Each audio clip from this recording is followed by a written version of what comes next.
இந்த சிம்ம ராசி சிம்ம லக்னக்காரங்களுக்கு வாழ்க்கை துணை சொந்தத்துல அமைவாங்களா? ஏதோ ஒரு சில இடத்துல மட்டும்தான்.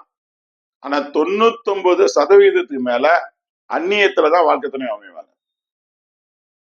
சொந்தத்துல அமையிறது ரொம்ப ரேர். சொந்தங்கிறது சொந்த அத்தை மகன் தாய்மாமன் மகன் அப்படிங்கிறது தான் சொந்தம். அத்தை மகன் தாய்மாமன் மகங்கிறது சொந்தம்.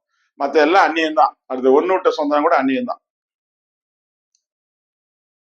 சரி, இந்த சிம்ம ராசி சிம்ம லக்னத்துக்காரங்கிட்ட வாழ்க்கை துணைவர் அனுசரிச்சு போயிடுவாங்களா?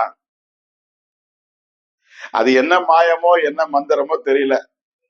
90% சிம்ம ராசி சிம்ம லக்னத்துக்காரங்கிட்ட வாழ்க்கை துணைவர் அனுசரிச்சு ஒத்துழைச்சு போறதில்ல. இவங்க விட்டா ஒரு பெரிய நாட்டே நிர்வாகம் பண்ணக்கூடிய திறமை உள்ளவங்க. இவங்க எந்த அலுவலகத்துல வேலை செய்யறாங்களோ அதுல இருக்க எல்லாருமே இவங்க கண்ட்ரோல் தான் இருப்பாங்க.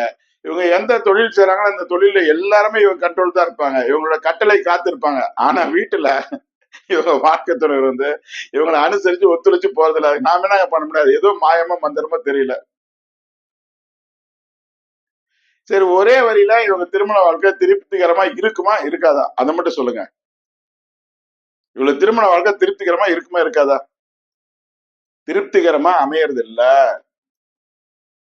அப்படி அமையணும்னா இவங்க நிறைய செயல் திருத்தம் கொண்டு வரணும். இது ஏற்கனவே ஒரு தடவை சொல்லிட்டோம், மறுபடியும் திரும்ப ஒரு தடவை சொல்றோம். திருப்திகரமா அமையணும்னா இவங்க நிறைய செயல் திருத்தம் கொண்டு வரணும்.